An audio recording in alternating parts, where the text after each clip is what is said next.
Supreme കോടതിയിലെ വഖഫ് board നൽകിയിരിക്കുന്ന പെറ്റീഷനിൽ പറയുന്നത് വഖഫ് ബോർഡ് സെക്ഷൻ 40 വഖഫ് പരിസ്ഥിതിയിലുള്ളത് സെക്ഷൻ 40 അനുസരിച്ച് വഖഫ് ബോർഡ് കോൺസ്റ്റിറ്റ്യൂട്ട് ചെയ്തതിന് തങ്ങളില്ല എന്നാണ് വഖഫ് ബോർഡ് തന്നെ പറയുന്നത്. വഖഫ് ബോർഡിന്റെ നിലപാടിന് അവിടെ പ്രസക്തിയില്ല. കാരണം വഖഫ് ബോർഡിന്റെ സേ അല്ല ഇത്. Appointing authorities government position supreme കോടതിയുടെ മുൻപിൽ ഉണ്ടായിരുന്നു. ആ പൊസിഷൻ എന്നുള്ളത് നോൺ മുസ്ലിം പാടില്ല. അത് ഭരണഘടനാ വിരുദ്ധമാണ്, ഇസ്ലാമിക മതവിശ്വാസവുമായി ചേർന്ന് നിൽക്കുന്നതല്ല, യുക്തിരഹിതമാണ്.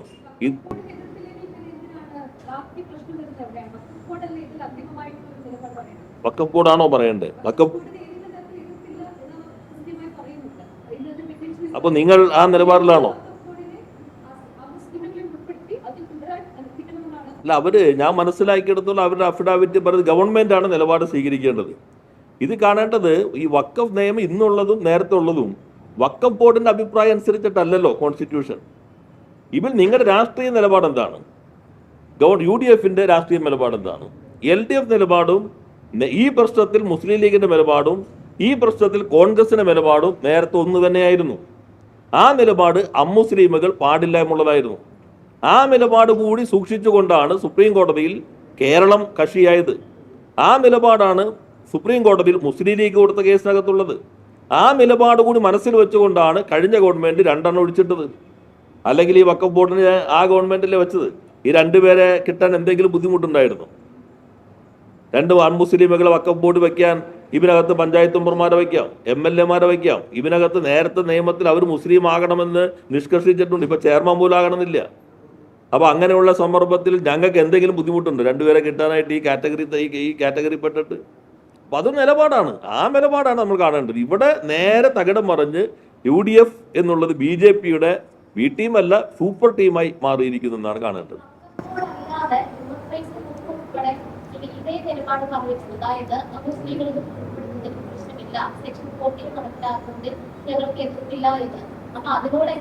അല്ല, അത് അദ്ദേഹം തന്നെ വ്യക്തമാക്കേണ്ടതാണ്. അവർ പറഞ്ഞിരിക്കുന്നത് അദ്ദേഹം തന്നെ. ഞാൻ പറഞ്ഞത് CPM LDF കഴിഞ്ഞ ഗവൺമെന്റിന്റെയും നിലപാട് വളരെ വ്യക്തമാണ്. ആ നിലപാട് ഞങ്ങളുടെ നോട്ടിഫിക്കേഷൻ കാണാൻ നിങ്ങൾക്ക് ഇതനുസരിച്ച് വയ്ക്കുമ്പോൾ 2 എണ്ണം ഒഴിച്ചിട്ടിരിക്കുന്നു. സുപ്രീം കോടതിയിൽ കൃത്യമായ നിലപാട് സ്വീകരിച്ചിരിക്കുന്നു. ഇപ്പോൾ ഹൈക്കോടതിയിൽ എങ്ങനെ അവർക്ക് കൊടുക്കാൻ പറ്റി? കേരളത്തിലെ ഒരു ഗവൺമെന്റിന് ഞങ്ങൾ strictly in compliance with mandate എന്ന് പറഞ്ഞ എങ്ങനെ ഒരു സ്റ്റേറ്റ്മെന്റ് കൊടുക്കാൻ പറ്റി? ഇത്രയും വിവാദം ഉണ്ടായിട്ട് എങ്ങനെ കേരളം മുസ്ലിം ലീഗ് ഭരിക്കുന്നു? മുസ്ലിം ലീഗിന്റെ ഞാൻ മനസ്സിലാക്കിയെടുത്തോളം ഇവിടുത്തെ മുതിർന്ന അഭിഭാഷകരെല്ലാം ഡൽഹിയിലുണ്ടായിരുന്നു. അവരുമായി ചർച്ച ചെയ്തിട്ടാണ് ഈ നിലപാട് സുപ്രീം കോടതി സ്വീകരിച്ചിട്ടുള്ളത്. എങ്ങനെ ലീഗിന് പേര് മാറ്റുമെന്നറിയില്ല. ഇപ്പോൾ സത്യപ്രതിജ്ഞ മാറ്റിയ പോലെ പേര് മാറ്റുമായിരിക്കും. അതിന്റെ പേരൊന്ന് മാറ്റുന്ന ആലോചന ആയിരിക്കും ഇതിന്റെ ഭാഗമായിട്ട് അടുത്ത് വരാൻ പോകുന്നത്.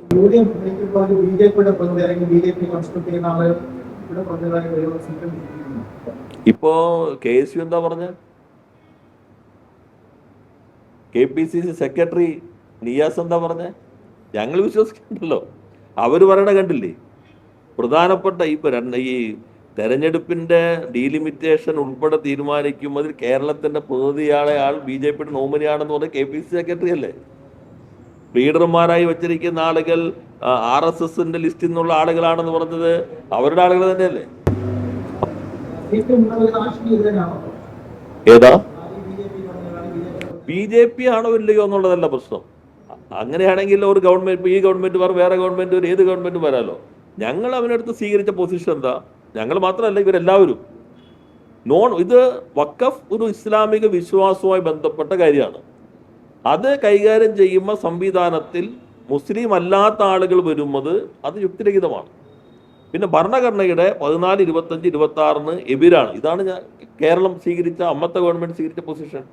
ഇത് വയ്ക്കുമ്പോൾ BJP ആണോ അല്ലയോ എന്നതിൽ അപ്പോൾ ഇവരായതുകൊണ്ട് നേരെ അതിന് തയ്യാറായിരിക്കും. പക്ഷേ അതിനേക്കാളും വിശാലമായ മാനമാണ് ഇതിനകത്തുള്ളത്.